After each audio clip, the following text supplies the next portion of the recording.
Welcome to Team Fortress 2. After 9 years in development, hopefully it will have been worth the wait. It was worth the wait, and then some. And you're going to find out why.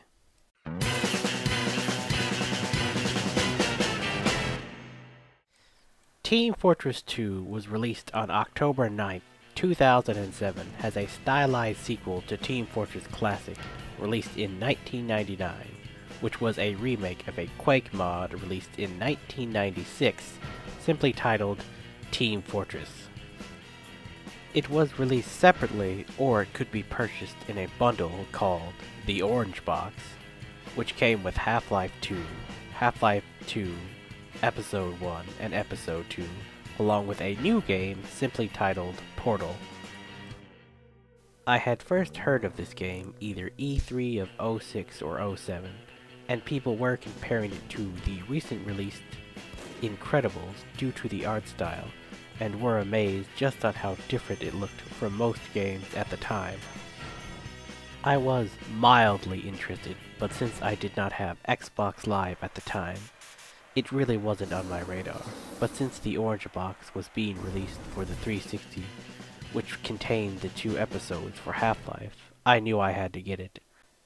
I had played through Half-Life 2 on the original Xbox, and finally saw my opportunity to play through the episodes, along with getting to play 2 new games, one of which was multiplayer. I think at the time I had wanted Xbox Live prior, but it wasn't until later when I had actually purchased the Orange Box in November of 2007 and started screwing around in Team Fortress 2 by myself in private hosted games and the developer's commentary that I had an actual interest in getting Xbox Live. So I decided to check out some YouTube videos on Team Fortress to see what the community was like. So I checked out some videos from Team Roomba. You think that he's glitched, or is he being a douchebag? I think it's a little column A, little column B.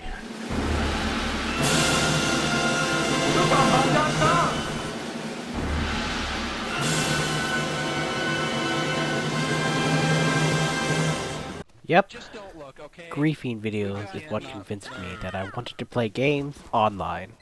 I mean, I probably checked out more videos than that, but they were the 2 most popular at the time, and that's all I needed to see to convince me.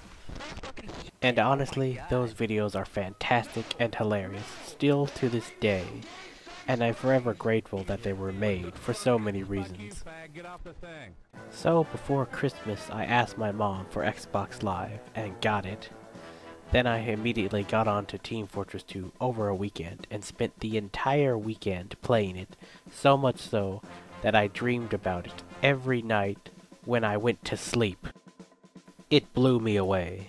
You could chalk this up to me basically never playing an online game before, but it sucked me in, and I basically played the game for the next 4 years straight, gaining many friends on Xbox Live and keeping one in real life after I graduated high school, thanks to us both having Xbox Live, which was a good thing, as I would have had no other way of keeping in contact with him, and he's basically the reason I'm able to upload videos to YouTube at all. Anyway, where do I start with just how amazing, not only of a game Team Fortress 2 is, but of a cultural phenomenon that has changed everything for the better, for gaming and more, with my life itself included on that list. Well, here I go then. Team Fortress 2 at its fundamental core is solely based around its over-the-top and unrealistic gameplay, choosing to let reality take a backseat for something that is truly a fundamental in any game. It has to be fun to play because it is a video game and you play games. Da! Which TF2 absolutely excels at because of its unrealistic nature, allowing the player to do such things as rocket jump, use teleporters, disguise as an enemy player, get set on fire but put yourself out with urine or your own melee weapon, air blast someone. Douse someone in urine to do extra damage, or douse them in milk to heal yourself or your teammates. Kill someone with a taunt. Run around with a sword getting stronger with every kill, measured in heads. Kill someone with a sign that does more damage when they're wet. And etc., all with a plethora of over-the-top weapons and support items that are equally as ridiculous. But it's not just the gameplay, the actual characters themselves have rich personalities that shine through in a game that is basically strictly multiplayer, with 90% of the story taking place outside of the game through webcomics, mostly, and the absolutely fantastical side-splitting Meet the videos, which are some of the funniest videos I've ever seen, hands down. The way that the mercenaries insult each other and generally spit out lines fully fits this cartoony universe that doesn't take itself too seriously, as you're constantly reminded of just how much of an asshole each of the mercenaries is. With amazing lines such as this. They can bury you in the tomb of the unskilled soldier. I broke your stupid crap, moron! If God had wanted you to live, he would not have created me! Oh, they're going to have to glue you back together in hell! Another great way to express your twisted amusement towards enemies and teammates is one of the greatest inventions Team Fortress 2 has brought to gaming in general: taunts. Allowing you to laugh, wave, and thoroughly insult your freshly killed adversary, made all the more better with the kill cam feature. And as time went on, more types of taunts were added, such as one-hit kills that take some time to wind up, and the ability to interact with other players, including enemies using the rock, paper, scissors, high five, and most importantly, dancing, which gave us one of the greatest moments in gaming ever, and truly sums up what Team Fortress 2 is and represents in possibly one of the strangest phenomenon to ever exist in any game, let alone a first-person shooter that encourages its players to be assholes. The Great Conga Epidemic after the Love and War update in 2014.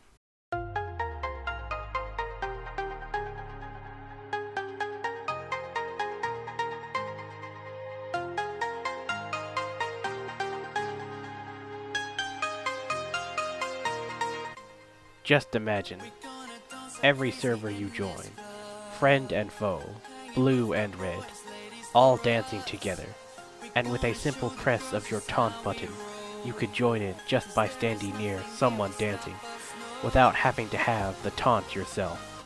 How could you resist? I knew I sure couldn't, and around 99% of everyone else couldn't resist, except for a few tryhards. But every game has a few dickholes that have to ruin everything. This, honestly, without a shadow of a doubt, was the first event like this in gaming history, changing a game based around violence into a giant dance party where nearly everyone was participating, which just proves how incredible Team Fortress 2 really is. But before I go on, I have to discuss the over 10 years of updates for Team Fortress 2, making a game I played for 4 years straight with no loot boxes, DLC, or any unlocks to speak of, based on how fun it is to play alone, somehow better, or worse, depending on who you ask and what weapon/update you're referring to. The first official Team Fortress 2 update that actually included new items, such as weapons and maps, was the Gold Rush update, coming out on April 29th, 2008, just a few months after the game's release. At least for PC players.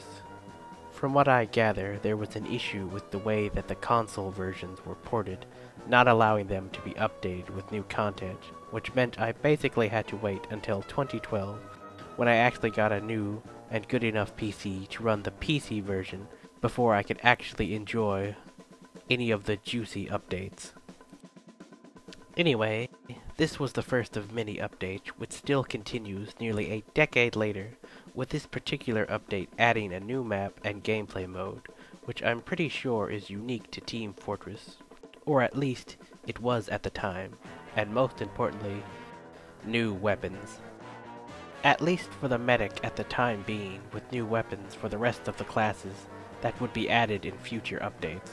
These new weapons were supposed to encourage players to play as the medic, changing up the way you played as the class itself, with the intended goal of the new weaponry, altering the way the classes played, almost making them into new classes entirely.